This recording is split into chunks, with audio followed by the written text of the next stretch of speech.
Hola, buenas tardes. Damos inicio a una nueva entrevista a personas especialistas, profesionales en este caso, que trabajan directamente con el derecho internacional, en el ámbito internacional, para ir complementando nuestras clases en el curso de Derecho Internacional Público de la Universidad de Concepción.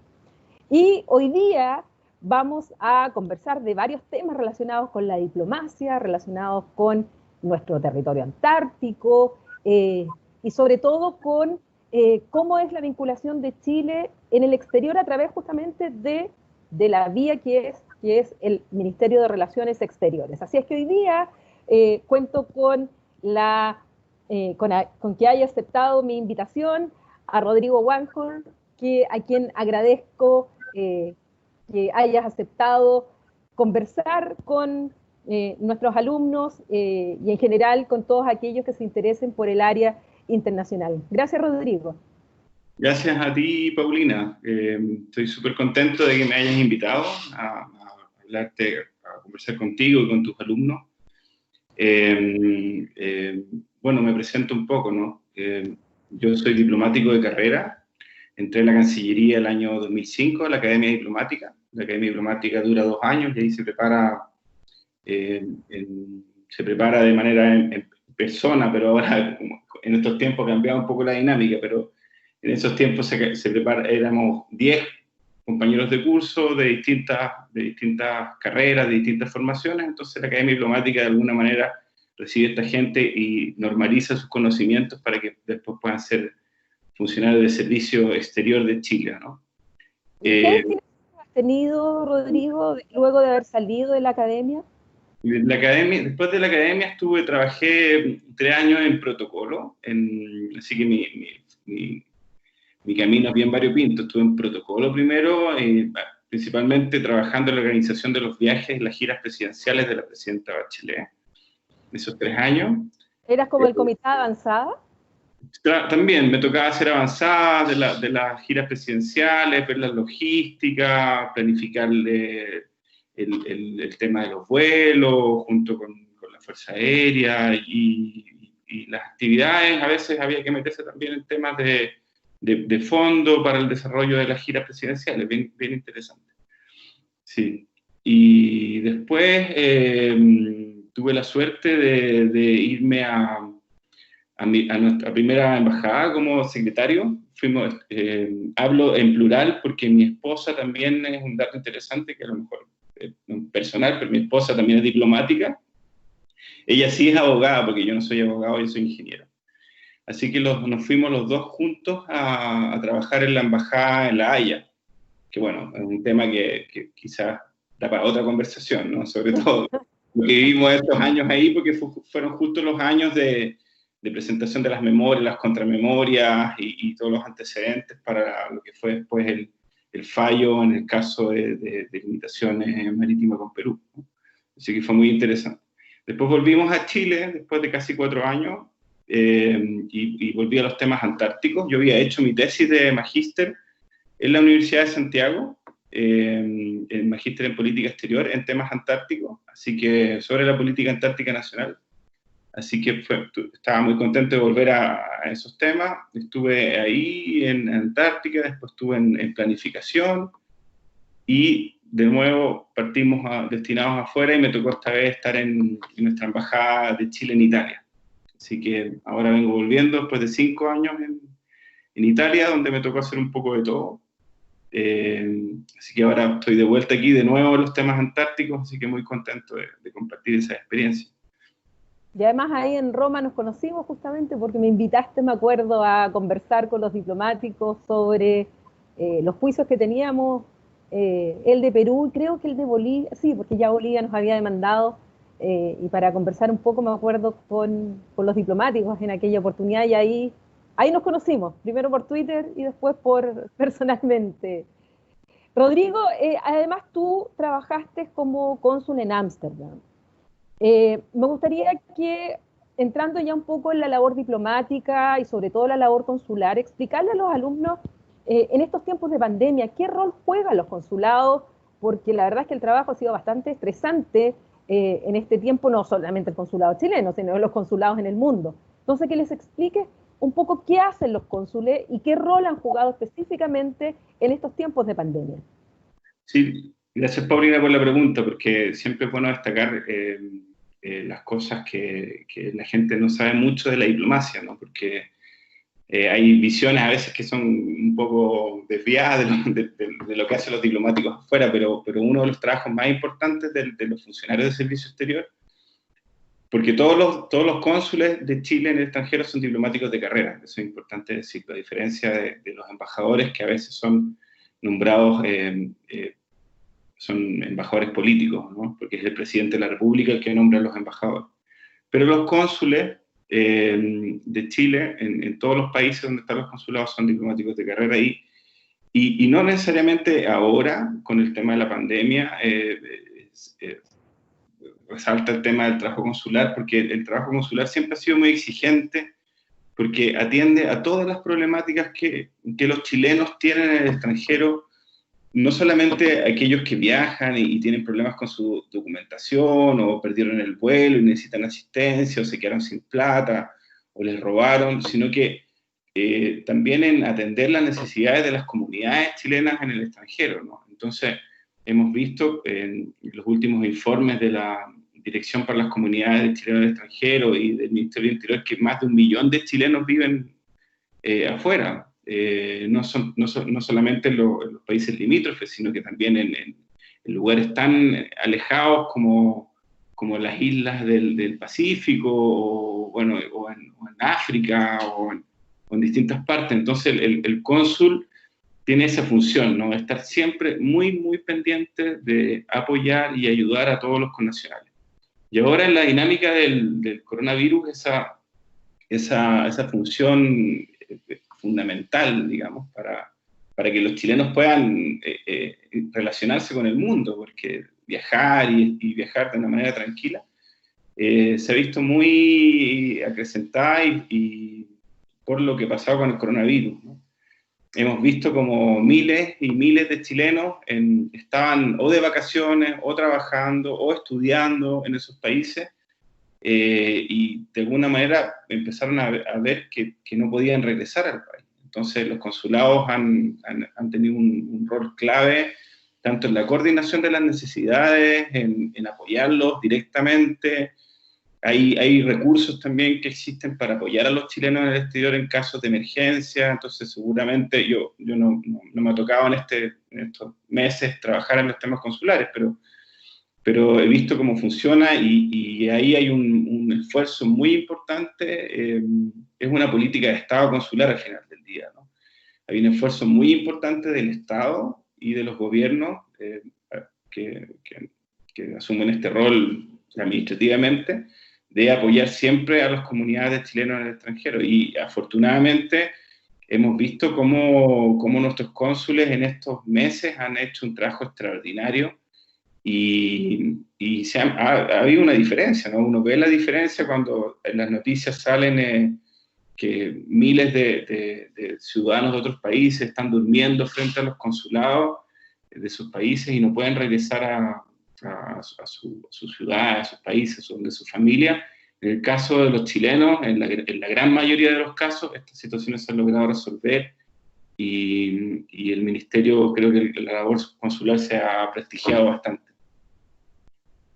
Entremos ahora a esta materia la cual tú específicamente llevas mucho tiempo trabajando, y es parte además del programa de Derecho Internacional Público que nosotros pasamos en la UDECONCE. Entonces quiero que hablemos de la Antártica.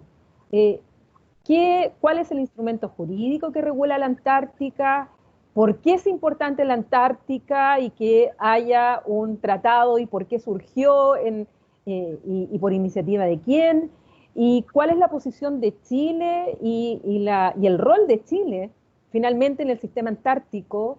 Y por último, los desafíos que tú ves que en estos tiempos de cambios enormes, de intereses geopolíticos importantes, bueno, estresan también el sistema antártico y se abren ahí algunos temas que, si uno lo mira a largo plazo, tiene que poner muchísima atención, sobre todo para los intereses de Chile. Me gustaría que nos contaras un poco respecto de de tu visión y lo que, bueno, desde el punto de vista de la Cancillería también, de Chile como posición oficial tiene respecto a la Antártica. Gracias, Paulina. Sí me apasiono mucho porque este es un tema muy apasionante. Ojalá logre transmitir esta pasión por la Antártica a tus alumnos, ¿no? Y quizás, bueno, a ti también. ¿Quién sabe si te convenzo de transformarte en una... Me paso de Europa a la Antártica. Bueno, pero a lo mejor, primero quiero decir que hay una cosa que hay que tener súper presente en la cabeza de todos los chilenos. Chile es un país antártico. ¿Por qué? Porque Chile es el país que geográficamente está más cerca de la Antártica. No hay ningún otro país del mundo tan cerca como Chile de la Antártica. Bueno, Argentina, que es nuestro vecino, también está muy cerca, pero Chile está incluso algunos kilómetros más cerca en temas de conectividad, en temas de logística, en temas de presencia, por la proyección de si ustedes tienen en mente el mapa de la Antártica, la proyección que produce la península antártica, como esa lengua de tierra que sale desde el continente blanco hacia el norte, podríamos decir, hacia el norte, se conecta perfectamente con la geografía de la Patagonia chilena, ¿no? Entonces eso es lo primero que hay que decir, tener en mente, somos un país antártico, la Antártica pertenece a nuestra realidad geográfica. Entonces, diciendo eso, también hay un tema histórico, porque Chile dice que tiene derecho sobre la Antártica. Entonces, esto viene ya podríamos hablar del 1493, cuando el Papa Alejandro VI, ¿cierto?, dicta sus bulas y divide para un lado para los portugueses y para otro lado los españoles, ¿no? Entonces, de ese minuto ya se determina que creo que del meridiano 26 hacia el oeste, las pretensiones, sobre todo los territorios a descubrir, son de dominio español, ¿no? Y después cuando se crea el Reino de Chile, los gobernadores del Reino de Chile en sus letras patentes, en sus cartas firmadas por el rey, ya tenían la designación de ser los gobernadores también de las tierras australes, ¿no?, de los territorios australes desconocidos, porque hasta esa fecha nadie había ni siquiera intentado, después de que Magallanes descubrió el estrecho de Magallanes en 1520, nadie se había aproximado mucho más al sur. Recién en el 1600, 1700 empiezan los primeros descubrimientos. Tenemos a Francis Drake que descubre no el estrecho, pero el mar que después lleva su nombre. A los holandeses que descubren el Cabo de Hornos, el Cape Horn, que se llama Cape Horn porque obedece al nombre de la isla, del puerto desde donde zarparon los holandeses en Europa, ¿no? Entonces viene un tiempo de conquistas, de descubrimiento, pero recién Chile se interesa en la Antártica digamos que a principios del siglo XX, ¿no?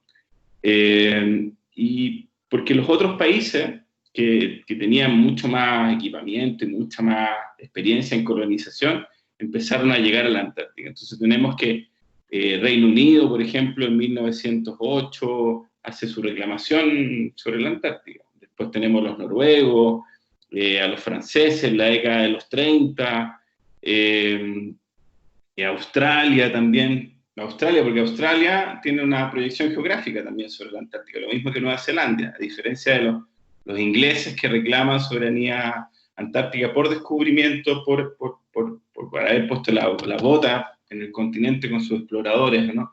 Pero también por el reclamo que ellos tienen sobre las Islas Malvinas, las Georgias y las Shetland del Sur.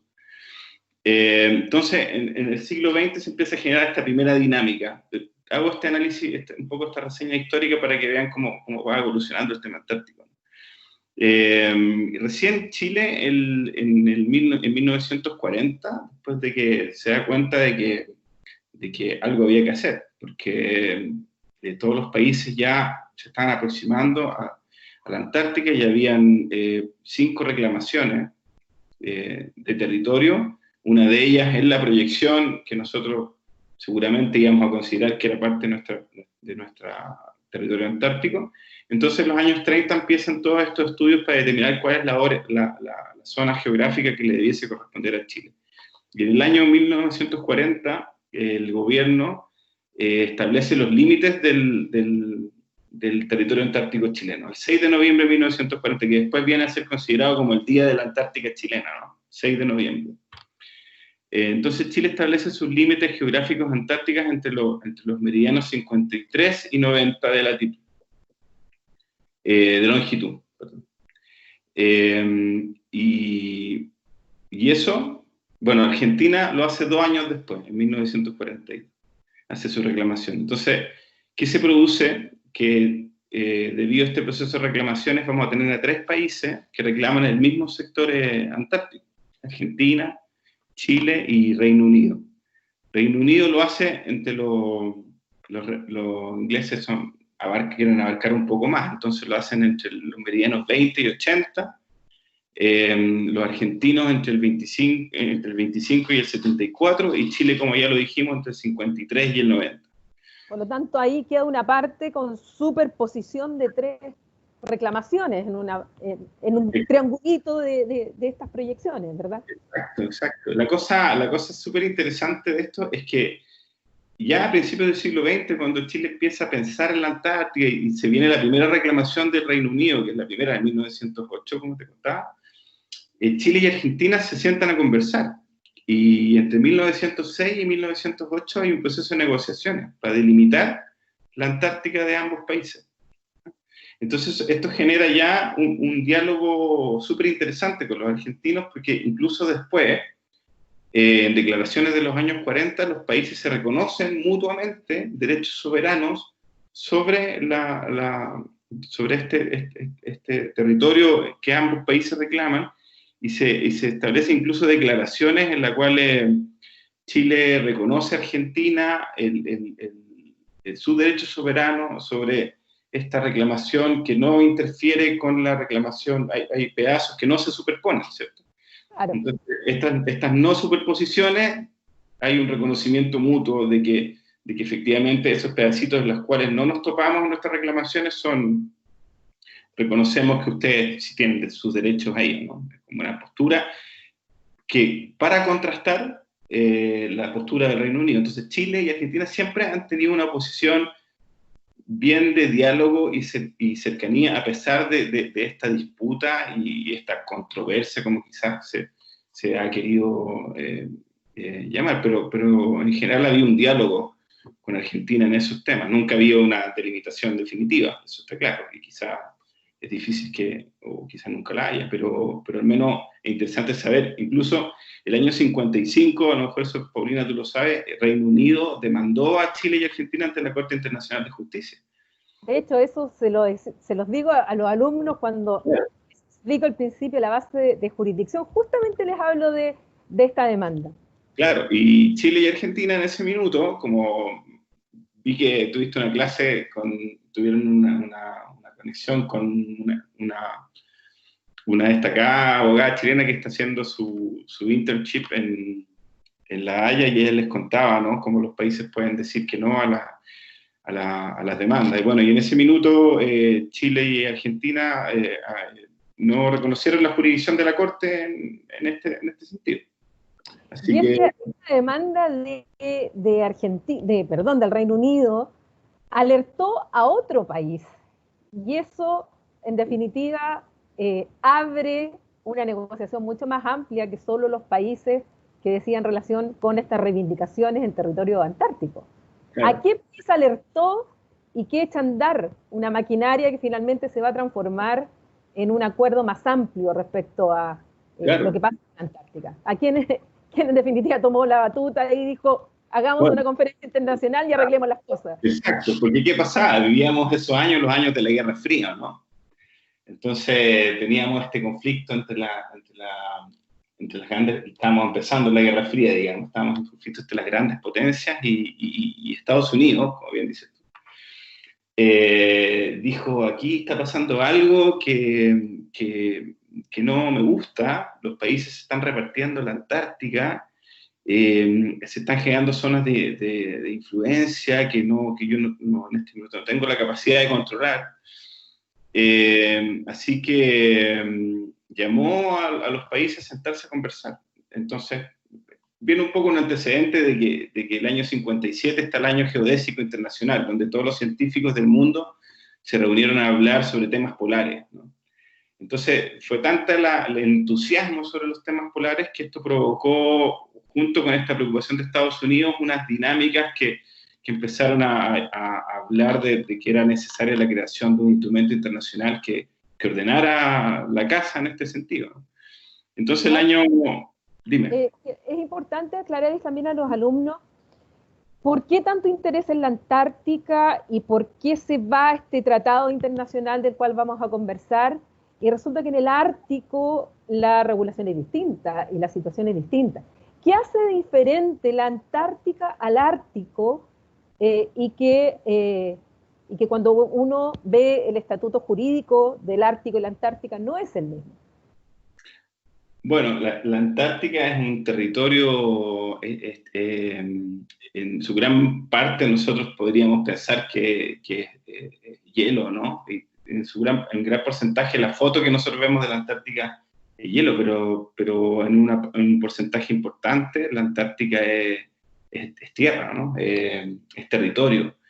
Entonces ahí hay una importancia geopolítica fundamental, ¿no? Y los recursos que derivan de la posibilidad en el futuro de que puedan ser explotados esos recursos, los recursos minerales, los recursos pesqueros, toda la ciencia que se puede hacer, toda la geopolítica de instalación de bases.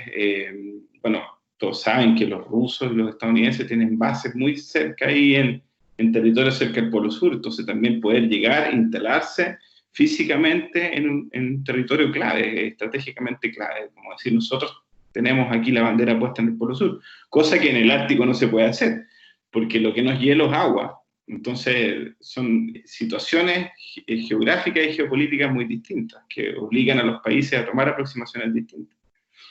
Y frente a eso, Estados Unidos y en ese tiempo la Unión Soviética sí reivindican sus soberanías en el Ártico, pero sin embargo en la Antártica no, porque ellos no reivindican, no están dentro de los países que reivindican soberanía. Entonces, a través de este tratado, ¿qué es lo que se buscó hacer y qué se logró finalmente negociar y llegar a un acuerdo, y cómo convencieron a Chile y los otros 6 países que reivindicaban territorio a que participaran de la negociación? Bueno, el tratado, si una cosa es lo que dice el tratado y otra cosa es lo que uno cree que lo que se buscó con el tratado, ¿no? El tratado principalmente buscaba transformar a la Antártica en una zona de paz y sacarla del conflicto de la Guerra Fría.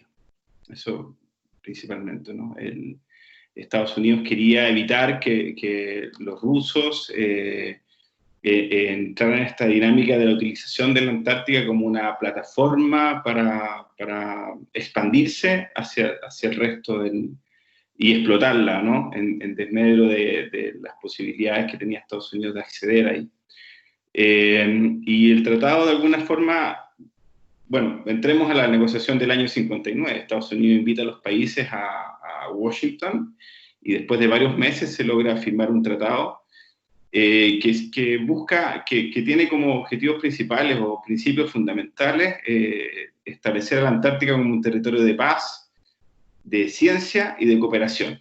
Entonces, si uno lee entre líneas, entiende que eso significa una desmilitarización de la Antártica, un uso solo para fines pacíficos. El Tratado Antártico incluye también que es una zona libre de ensayos nucleares. Entonces, hay muchos elementos que uno los ve con los ojos de esa época, de la Guerra Fría, y dice, efectivamente, esto tenía un objetivo estratégico, y como la pregunta que tú me haces, ¿cómo se convenció a los otros 6 países reclamantes, aparte de Chile? Se convenció a ellos porque todos los países veían la necesidad sin internacionalizar la Antártica, porque esa era la contrapropuesta, ¿no?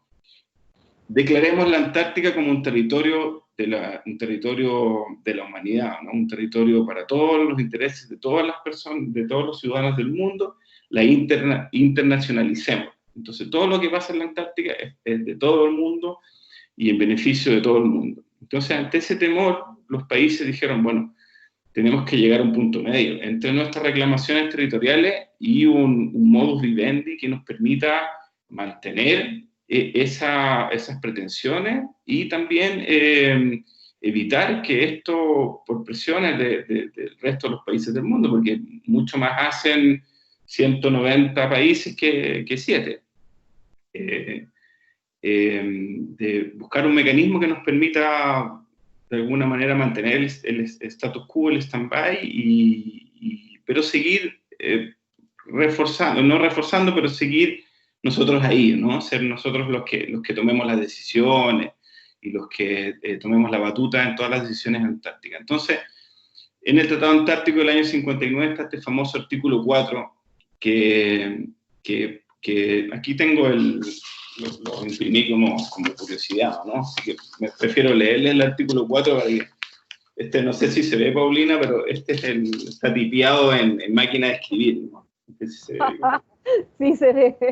Claro, para que vean que con la diplomacia también tenía sus complicaciones en esa época en que no existían el Word, imagínate sentados ahí los negociadores, no, cambia esta coma, cambio, ¿no? Ante a la máquina de escribir y que sí. le tipiabas encima después la letra. Sí, bueno, aquí está el artículo 4 que dice, se lo voy a leer porque creo que es importante que a los alumnos de Derecho Internacional escuchen y analicen este constructo del derecho internacional, que es una cosa que nunca se había visto y que es paradigmática, ¿no? Dice, y que además yo se los pregunto mucho todos los semestres, o sea, de lo que pasamos brevemente de lo que es Tratado Antártico y la Antártica y todo lo que tú has explicado, donde más pongo el acento, eso es lo que tú les vas a decir ahora. Claro, dice, artículo 4. 1. Ninguna disposición del presente tratado se interpretará como una renuncia por cualquiera de las partes contratantes a sus derechos de soberanía territorial o a las reclamaciones territoriales en la Antártica, que hubiera hecho valer precedentemente, ¿no? Como una renuncia o menoscabo por cualquiera de las partes contratantes a cualquier fundamento de reclamación de soberanía territorial en la Antártica que pudiera tener, ya sea como resultado de sus actividades o de las de sus nacionales en la Antártica o por cualquier otro motivo, o como perjudicial a la posición de cualquiera de las partes contratantes en lo concerniente a su reconocimiento o no reconocimiento del derecho de soberanía territorial de una reclamación o de un fundamento de reclamación de soberanía territorial de cualquier otro estado en la Antártica. Y en el punto 2 dice, ningún acto o actividad que se lleve a cabo mientras el presente tratado se halle vigente constituirá fundamento para hacer valer, apoyar o negar una reclamación de soberanía territorial en la Antártica, ni para crear derechos de soberanía en esta región. No se harán nuevas reclamaciones de soberanía en la Antártica, ni se ampliarán las reclamaciones anteriormente hechas valer mientras el presente tratado se halle en vigencia. Entonces, pueden ver, establece un status quo perfecto que de alguna manera mantiene reconoce las reclamaciones territoriales de estos 7 países y, por otra parte, las congela, digámoslo así, en términos polares, ¿no? Las congela estas reclamaciones, impide que cualquier otro país haga reclamaciones y impide que cualquier cosa que hagan los estados signifique fuente de nuevas reclamaciones o expansión de sus reclamaciones territoriales.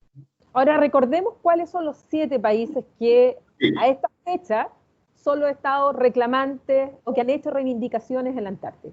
Algunos les van a causar curiosidad, pero los 7 países reclamantes son Argentina, los voy a decir en orden alfabético, ¿no? Argentina, Australia, Chile, Francia, Noruega, Nueva Zelanda y Reino Unido. Esos son. Como les contaba, Reino Unido en el 1908, Nueva Zelanda en el 23, Australia en el 33, Francia en el 33, Noruega en el 39, Chile en el 40 y Argentina en el 42. Esos son los requisitos, ¿no? El mundo, para que entiendan los alumnos. Porque una cosa es que uno reivindique soberanía, otra cosa es que te reconozcan tu territorio reivindicado. Este tratado significa que los estados de la comunidad internacional le reconocen territorio a estos 7 en sus reclamaciones, o solo reconocen las reclamaciones. Los estados podrían reconocerlo, ¿no? O sea, cualquier estado podría hacer una declaración unilateral y decir, no sé, no voy a decir un nombre de un país, pero podría decir, nosotros reconocemos la soberanía de Chile en su territorio antártico, ¿no? O la de Argentina, o la de Reino Unido, pero ninguno lo ha hecho. ¿Y entre los países que han hecho mutuamente reconocimiento sus reclamaciones? No, pero los países reconocen los reclamantes, que son un subgrupo dentro del Tratado Antártico que se reconoce como tal, muchas veces negocia como tal y impone a veces, no impone, pero busca fortalecer el sistema del Tratado Antártico en cuanto a mantener esta especie de legitimidad de sus reclamaciones. Dialogan mucho, ¿no? Pero naturalmente no hay unas declaraciones unilaterales de reconocimiento de la soberanía de los distintos países, así que es una situación bien particular. ¿Hay territorios no reclamados? Sí.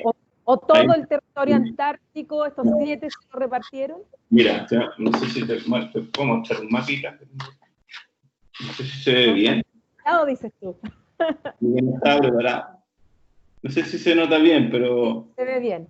Hay pedazos que, por ejemplo, entre la reclamación de Chile y de Nueva Zelanda, o sea, aquí entre Chile y Nueva Zelanda, y acá está Chile, Argentina y Reino Unido, ¿no? Chile llega hasta el 90, y hay un pedazo en que no hay ninguna reclamación.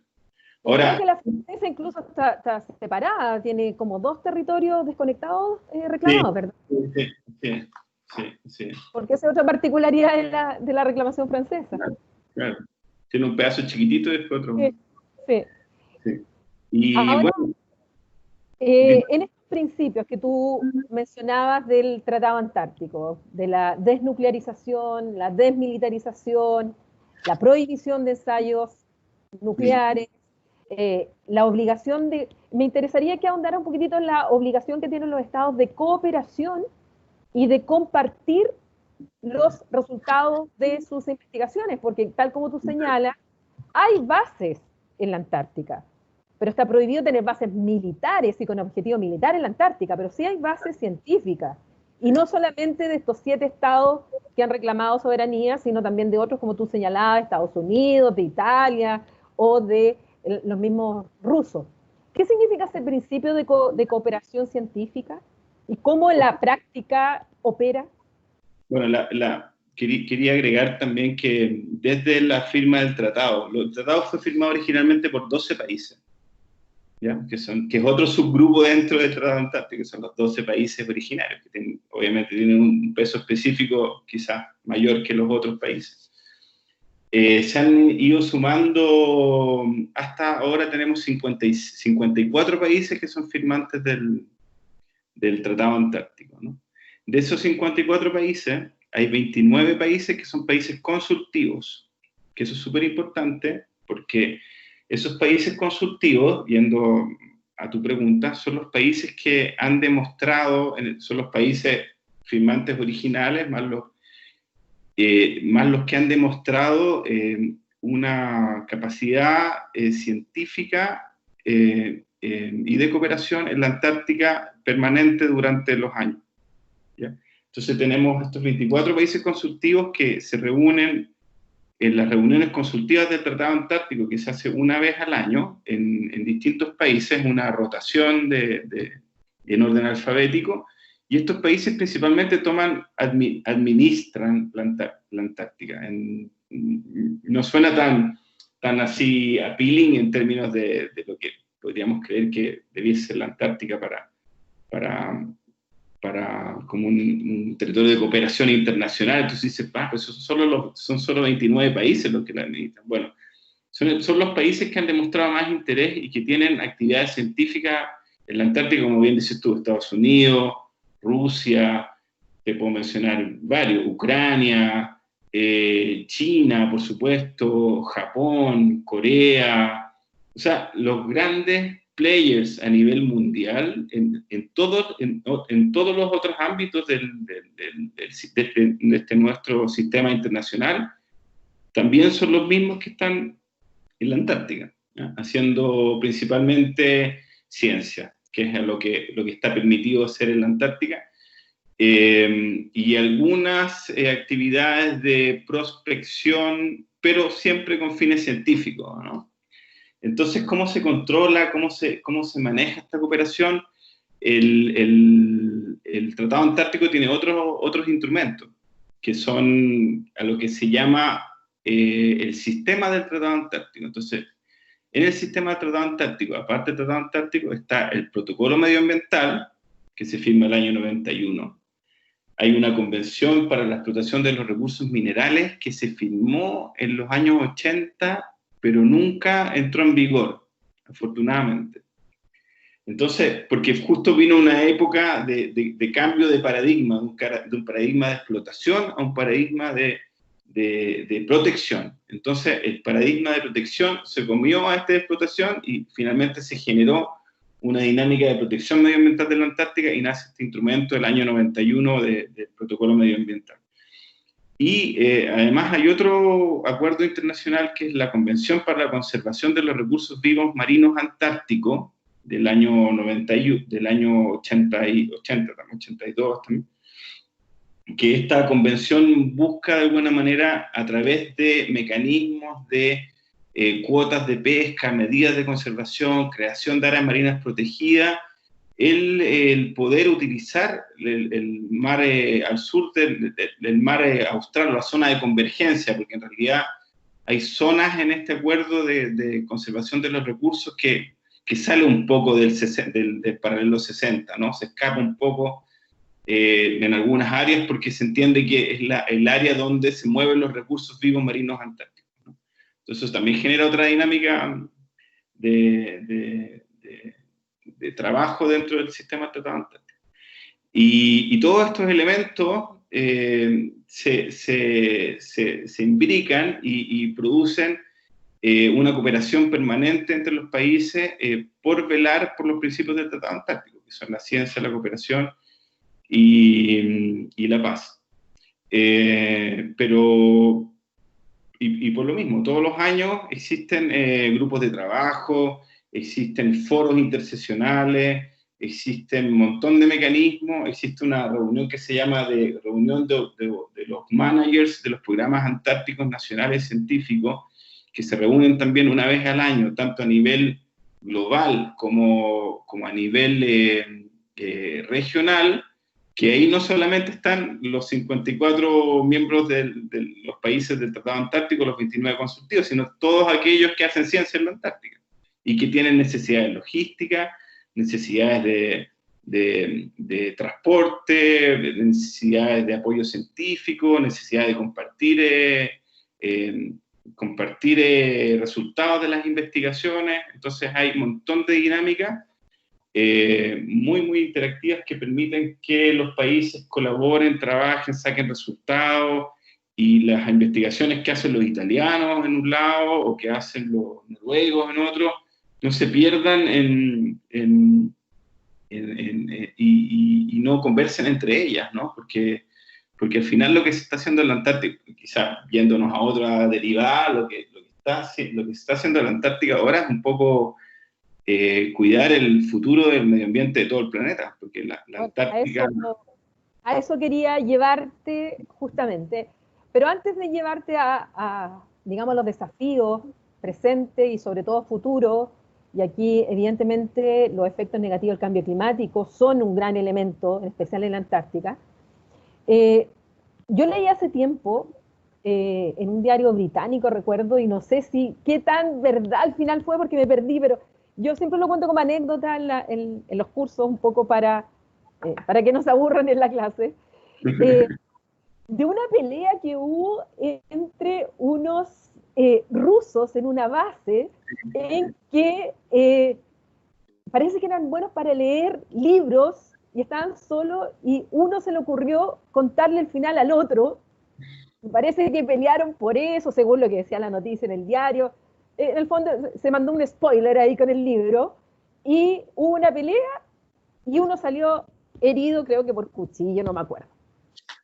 Fue tan así porque creo que la noticia decía que incluso lo tuvieron que llevar a Punta Arenas. ¿Qué tanto de eso fue o a dónde lo llevaron? Porque además hay un tema de jurisdicción penal interesantísimo, que no nos vamos a meter a eso. Pero son como anécdota que yo lo vi en el diario y me lo mandaron en realidad a un colega y claro, me puse a pensar, bueno, ¿qué pasa con la jurisdicción? ¿Cuál es la ley que se aplica? ¿Y qué pasa aquí? ¿Eran rusos? ¿Fue así? ¿Qué sabes tú de esa historia que se lleva en el diario y después me perdí? No me acuerdo de ese hecho puntual, pero sí conozco otros parecidos también, ¿no? Incluso más complejos, porque ponte tú en una actividad científica, en una base chilena, incluso parecen así como también para que no se aburran los alumnos, como estos chistes que cuentan del chileno, el ruso y el uruguayo, que se juntaron un día en una base científica y resulta que, bueno, después salieron y salieron los tres juntos, de tres nacionalidades distintas, pero estaban al lado de una base chilena, y el uruguayo algo le pasó, se cayó de su motonieve, entonces tuvo un accidente y falleció. Y lo que tú dices, ¿qué jurisdicción se aplica, no? ¿Quién investiga? ¿Hubo un delito? ¿No hubo un delito? ¿Hubo una pelea? Se aplica la jurisdicción rusa, la jurisdicción chilena, porque estamos nosotros definiendo Chile, soberanía, ¿qué tanta de esa soberanía es aplicable en un territorio que está dentro de un sistema que la administra internacionalmente? Bueno, son dinámicas que sí, que existen, que son permanentes, y en general lo que se ha como práctica se ha determinado que para cada nacional se aplica la jurisdicción del Estado a la cual pertenece el nacional. O sea, el Estado chileno no puede juzgar al ruso y al uruguayo, sino que... Ahora ya los desafíos de futuro. Así que interesante. ¿Cuáles son los grandes temas y sobre todo geopolíticos que está presentando la Antártica? Por un lado, evidentemente tenemos y constantemente los científicos dan cuenta de los efectos del cambio climático en la Antártica.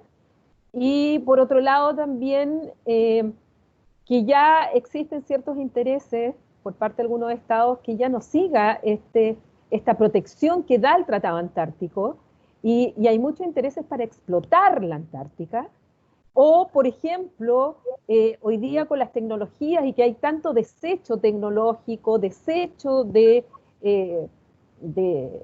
incluso nucleares, y que algunos tienen la tentación casi de usar de basurero a la Antártica, de ir a botar allá sus desechos, que lo prohíbe el tratado, pero evidentemente en este mundo que estamos viviendo tantos cambios, un tratado que desde los años 50 hasta ahora ha logrado mantener a la Antártica efectivamente como un territorio de paz, eso no asegura al futuro que siempre vaya a ser así.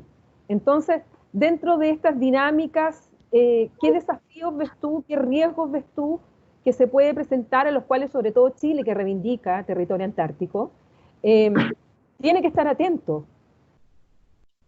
Sí, eso es súper interesante. Primero, decirte que Chile, además de reivindicar, porque nos faltó quizás decir eso, Chile está muy presente en la Antártica. Chile tiene un programa antártico nacional, Chile tiene una expedición científica antártica anual que ya este año... Después, si quieres, te mando algunos links para que los compartas con los alumnos, porque lo que se hace en ciencia antártica y lo que hace específicamente el Instituto Antártico Chileno es una cosa impresionante. O sea, es impresionante la capacidad que la ciencia antártica le ha ido dando como valor agregado a nuestra capacidad científica nacional, ¿no? Entonces, ahí hay un modelo de desarrollo científico súper, súper interesante y replicable a otras áreas de la ciencia también en Chile, ¿no? Diciendo eso, también está el tema logístico. Chile tiene bases permanentes en la Antártica, unas científicas, otras que son administradas por INACH, otras que son administradas por las Fuerzas Armadas, por el Ejército, por la Armada y por la Fuerza Aérea. Chile tiene un aeropuerto en la Antártica, en la base Presidente Frei, que es uno de los puntos de entrada logísticos más importantes de todas las actividades antárticas a nivel global en la Antártica. De los 29 países consultivos, que son los que hacen actividades más duras en la Antártica, 21 pasan por Chile. Entonces, eso es un tema geopolítico de mucha, mucha relevancia para el país. Bueno, ¿en qué estamos nosotros, ¿no? ¿En qué está Chile? Porque tú sabes bien que al ser esto un sistema que se basa en un sistema de un tratado internacional como el Tratado Antártico, es la Cancillería la que coordina y la que se preocupa de todos los temas antárticos a nivel nacional, ¿no? Y incluso el Instituto Antártico Chileno, que a pesar de ser una institución que tiene una misión científica y difusión, es un órgano del Ministerio de Relaciones Exteriores, que es una cosa bien sui generis y particular, y además descentralizada porque tiene su sede en Punta Arenas. Entonces también nos habla de la regionalización, que sé que es un tema que a ti te importa mucho, ¿no? El Instituto Antártico Chileno no está en Santiago, que es ya es una gran gracia. Entonces, está en Punta Arenas. Y hay muchos científicos de la Universidad de Concepción, lo puedo decir. Sí. Bueno, nuestros desafíos son montones, porque tenemos esta dualidad, primero que todo, porque somos un país que reclama sus derechos soberanos en la Antártica, entonces está muy atenta a lo que puede pasar en esos escenarios. Como lo conversábamos antes un poco sobre este tema de las definiciones de la plataforma continental, por ejemplo, lo que ha pasado estos últimos días con la propuesta, con el tema argentino. Así que siempre estamos muy atentos en los temas de soberanía, pero por otra parte entendemos que uno de los mecanismos para reforzar nuestra presencia en la Antártica y también nuestra reclamación soberana es el Tratado Antártico. Entonces, nuestro principal objetivo es el fortalecimiento del Tratado Antártico.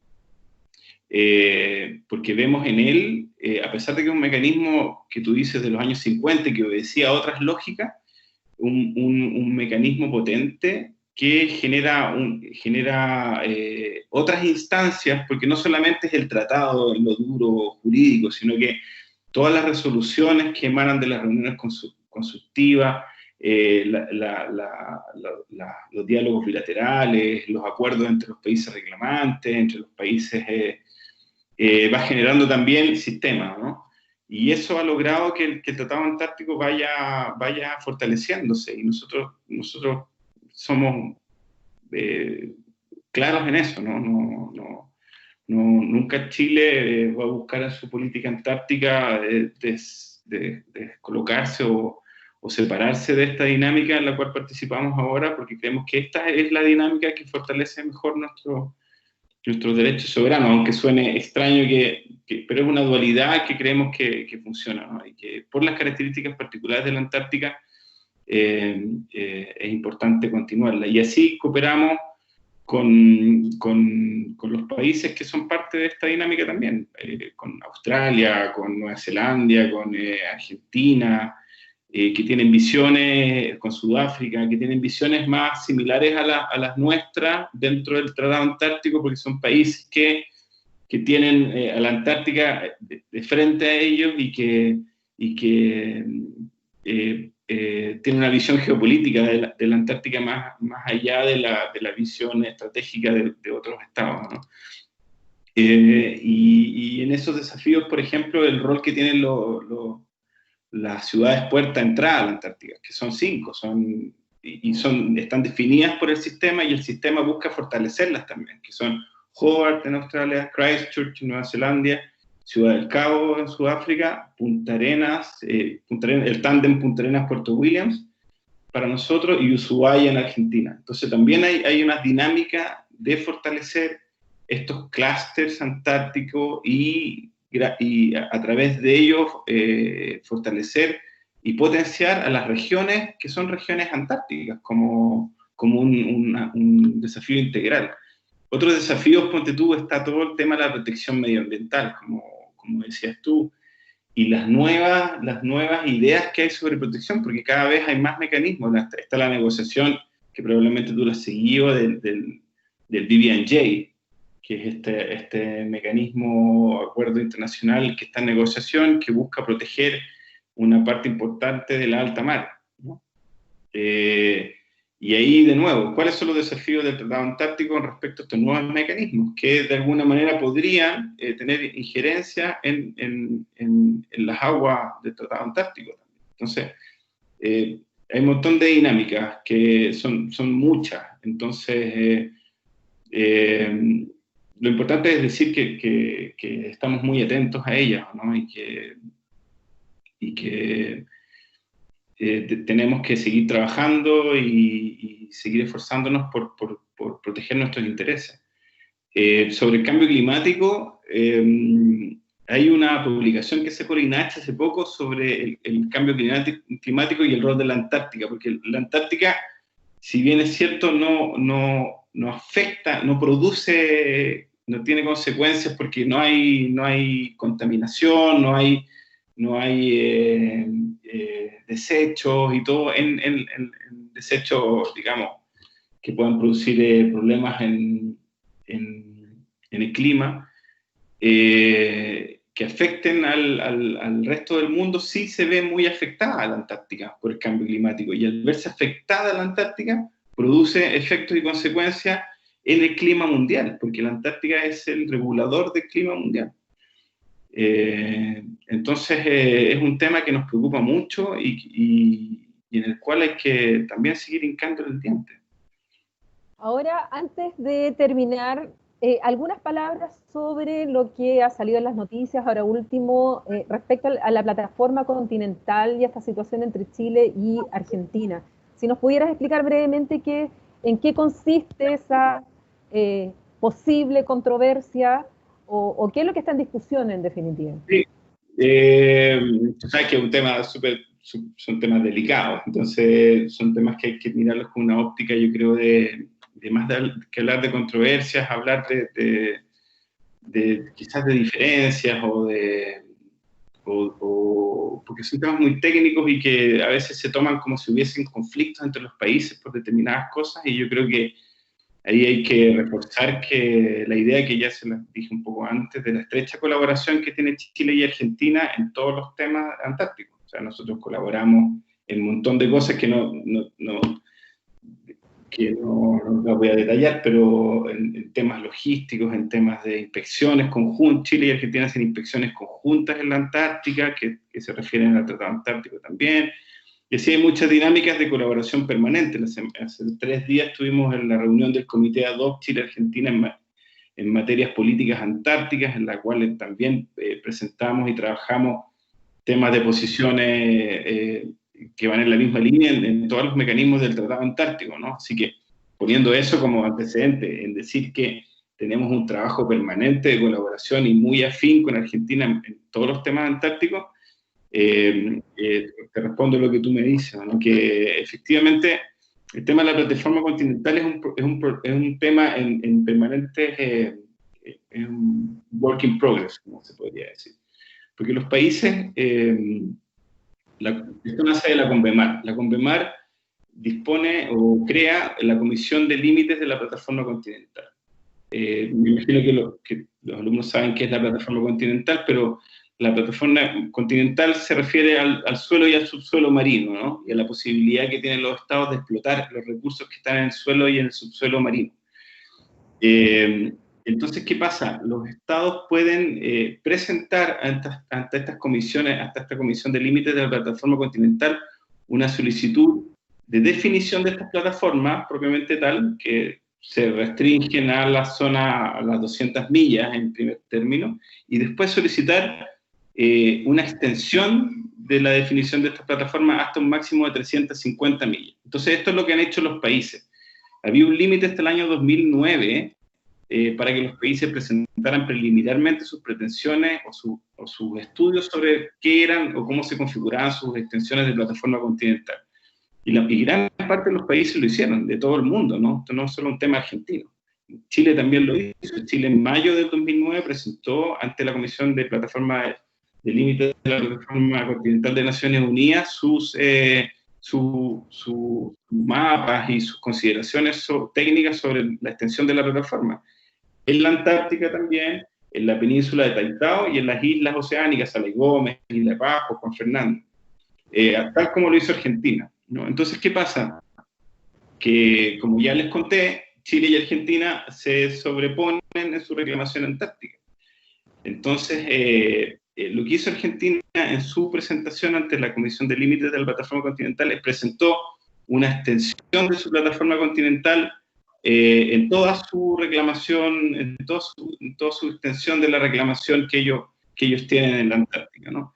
Chile solamente lo hizo en una zona cerca del mar de Bellinghausen, en una zona en la cual no se topa ni con Argentina ni con Reino Unido, ¿no? Siempre en el entendido que estas eran en presentaciones preliminares, como lo exigía la CONVEMAR, y que los países después podían hacer sus presentaciones completas en el futuro. Proceso en el cual Chile ya está. O sea, Chile está trabajando. Esto lo está viendo la Dirección de Fronteras y Límites de la Cancillería. Entonces, Argentina lo hace, presenta definitivamente el año 2016 sus definiciones a la Comisión de Límites de la Plataforma Continental, pero es la misma comisión, en sus definiciones y en sus reglamentos, que dice que en los territorios en los que ellos llaman en disputa, ellos no se van a pronunciar, ¿no?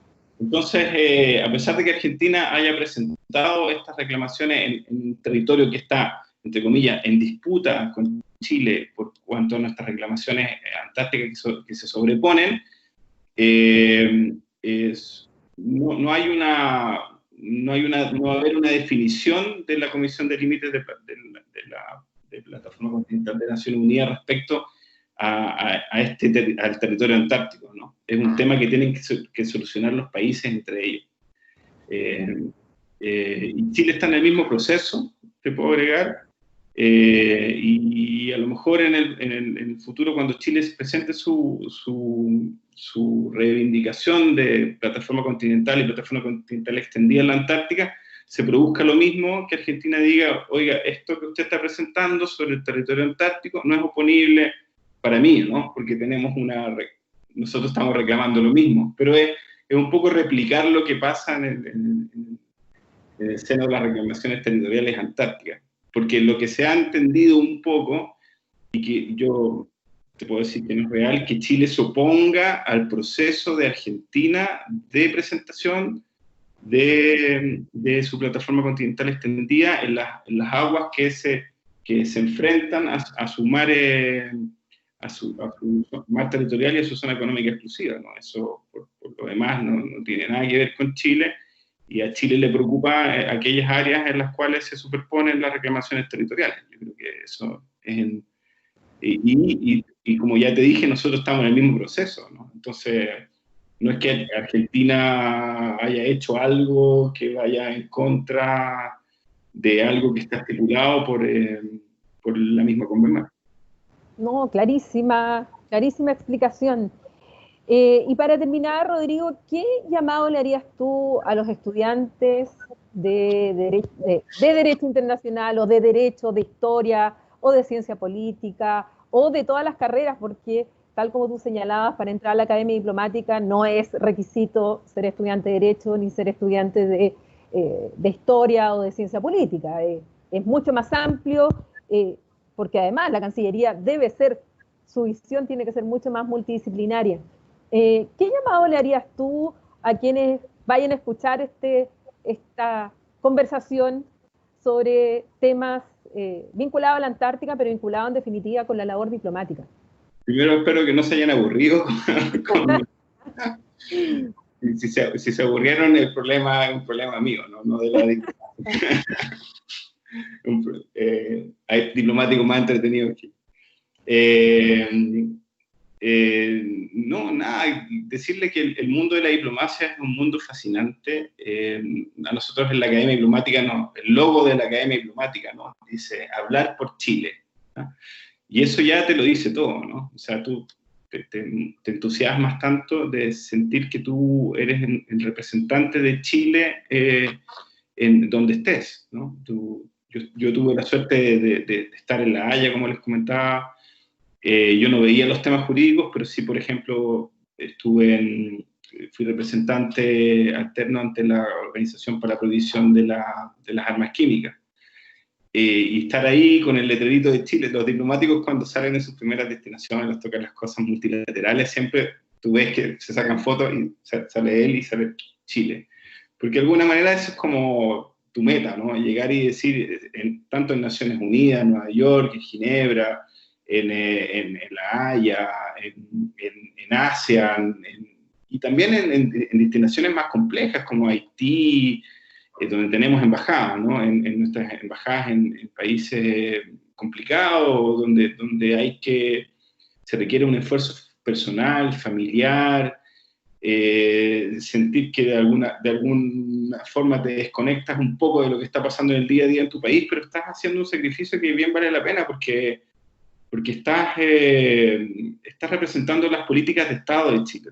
Uno va allá y a hablar de lo lindo que es Chile y lo fantástico que es, sino que uno va a discutir, a dialogar, a negociar, a buscar que a nuestro país le vaya bien y agregar valor. O sea, lo que hace uno en cada uno de los países donde representa a Chile es buscar agregar valor, buscar ideas, proponer cooperación, proponer soluciones, como lo han visto ustedes ahora estos días, como con el tema consular o con el tema de la llegada, por ejemplo, de insumos médicos para la emergencia, ¿no?